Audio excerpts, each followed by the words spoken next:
Hello, SCHers. So all four of the books that you'll be reading in Senior English Honors this semester were written in the 20th century, the beginning of which saw the birth of an artistic and literary movement known as Modernism. Mrs. Dalloway and The Sun and the Fury, which were published in 1924 and 1929 respectively, are exemplars of the modernist novel. The other two books you'll be reading, The Remains of the Day and Beloved, were published in 1989 and 1987 and would be considered postmodern, postmodernism being a sequel to modernism, but sort of its own thing as well. More on that later. So the objective of this video is to acquaint us with the historical context around modernism and how it marked a break with past traditional forms. We'll hone in on one particular modernist theme. I'm calling it inner versus outer, which is to say the contrast between a person's interior subjective feelings and one's social persona and so-called objective perceptions of the world. This theme is a major focus in The Remains of the Day, which you'll be reading for homework on your own throughout Cycle 1. We'll begin discussing that work in Cycle 2. Meanwhile, as a way to get a quicker look at some modernist themes and practice our reading skills, we'll segue on D-Day into T.S. Eliot's poem, The Love Song of J. Alfred Prufrock. So let's begin with the dictionary definition. Modernism is a social and cultural movement spanning approximately 1890 to 1939 that operates within modernity, but is a distinct entity.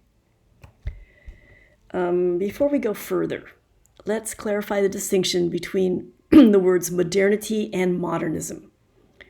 Modernity refers to the post-agrarian era of history that really kicked into high gear with the Enlightenment. Modernism, operating within modernity, is a 20th century artistic movement that, as it says here, aims to break with classical and traditional forms.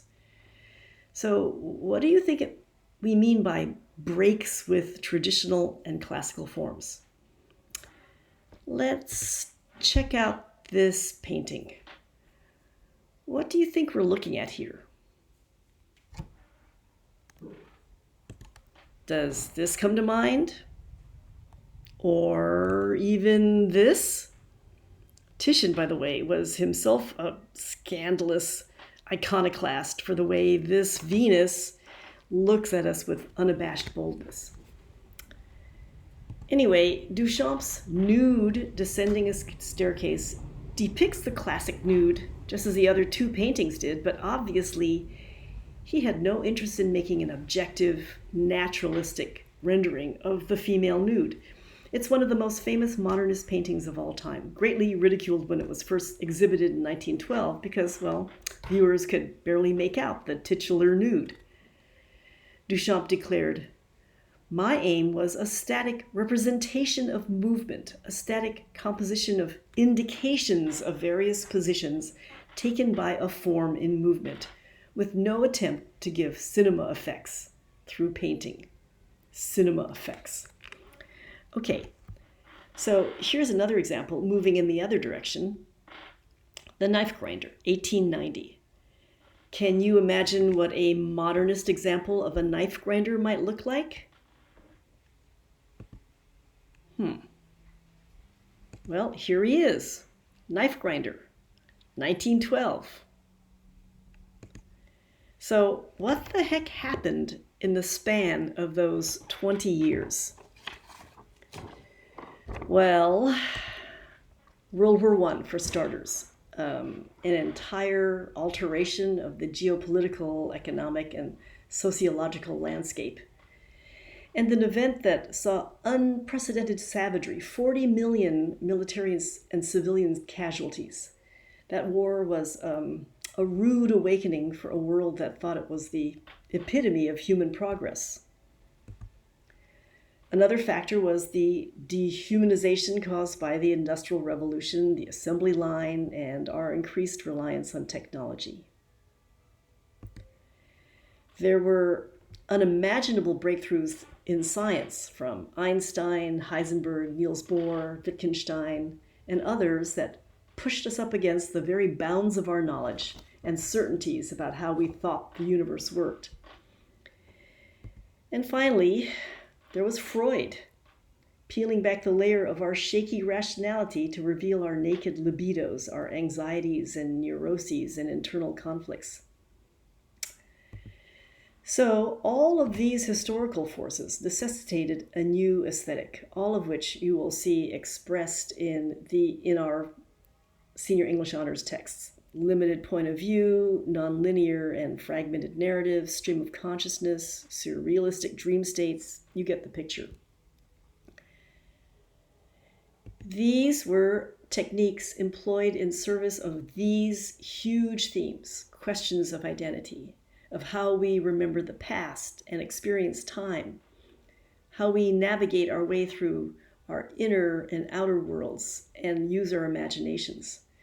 That third one on this list is the one I've asked you to explore for homework and post on Flipgrid. Give us a snapshot, a doodle of your own psyche right now, expressing what you're feeling inside at this moment versus what you're presenting or perceiving on the outside. Okay, well, that's modernism in a nutcup. As I mentioned earlier, what we're going to do from here is we'll be taking a look at two poems that will show the shift from 19th century Romanticism to 20th century modernism. William Wordsworth's Daffodils and T.S. Eliot.